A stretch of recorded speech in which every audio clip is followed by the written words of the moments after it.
Le 25e congrès confédéral de Force ouvrière s'est tenu à Rouen du 29 mai au 3 juin 2022. Un événement majeur pour le syndicat qui a élu Frédéric Souillot en remplacement d'Yves Verrier. Mais le congrès fut aussi l'occasion de rencontrer des militants de Force ouvrière. Nous leur avons demandé de nous raconter leur parcours et de nous dire quels conseils ils donneraient à des jeunes qui débutent leur vie syndicale ou qui au contraire n'osent pas s'engager dans un syndicat. Voici leurs réponses.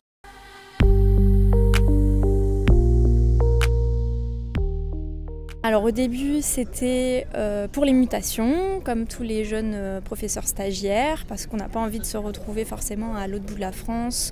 Donc je voulais des éclaircissements par rapport à ça, parce qu'on ne nous l'explique pas ailleurs que dans les syndicats. Et ensuite, ça a été parce que dans l'établissement dans lequel je suis arrivée, la relation avec la direction était extrêmement compliquée. On n'avait pas notre mot à dire sur quoi que ce soit. Et nos droits n'étaient pas respectés. Écoutez, au départ, l'engagement, il n'y en avait pas vraiment. J'ai simplement été sollicité par des collègues de travail. Alors, ce qui a déclenché mon adhésion à FO, c'est tout d'abord un problème personnel sur des relèves d'adjoints de chef de carre qui n'étaient pas payés, du fait d'être en 80% congé parental d'éducation. Je me suis retrouvé secrétaire départemental parce qu'on m'a fait confiance dans le syndicat. Je me souviens des camarades qui m'ont dit, mais dans à FO, il n'y a pas de période probatoire.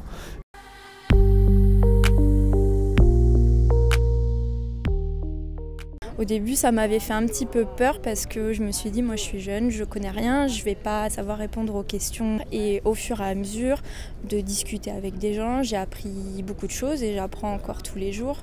Et on se rend compte qu'en fait, si on est capable de répondre à des questions... Quand on commence en tant que jeune militant avec un directeur très dur, ça nous prépare tout de suite pour la suite. Et voilà, donc j'ai fait mes armes et je me suis endurci là-dedans. Et malgré tout, toujours dans la négociation, dans la discussion.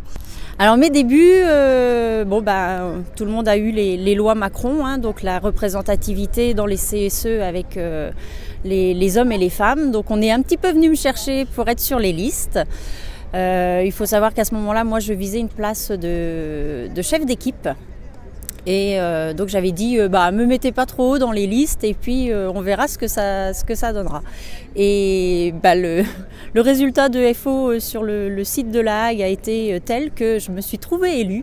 Alors moi j'ai adhéré en 1995 et en 1997 j'étais secrétaire départemental et donc et maintenant je suis toujours secrétaire départemental, mais mon syndicat est majoritaire dans l'enseignement dans le département de l'Eure. Il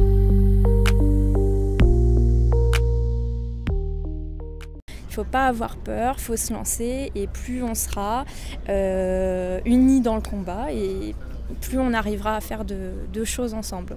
Écoutez, le conseil que je donne, c'est que vraiment c'est une nécessité aujourd'hui parce que les seules organisations qui ont le moyen, la possibilité de faire changer les choses positivement, c'est les syndicats. Les politiques, on a bien vu qu'on ne peut plus compter dessus. Et les Gilets jaunes ou d'autres groupuscules ont essayé. On voit bien que ça ne marche pas.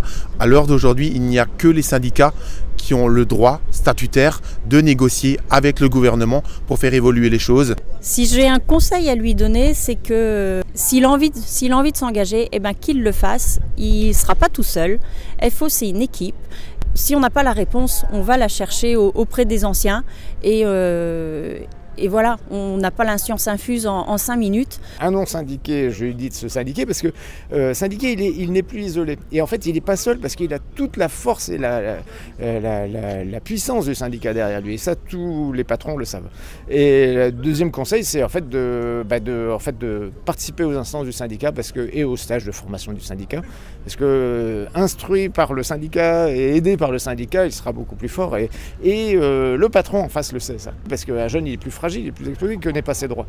Et justement, ils sont plus exposés et en étant syndiqués, ils sont défendus, ils sont plus forts et en plus, ils vont entraîner les autres. C'est-à-dire qu'en fait, les collègues, voyant qu'un jeune va se défendre, va faire valoir ses droits, tout le monde va le suivre et c'est une force de mobilisation énorme.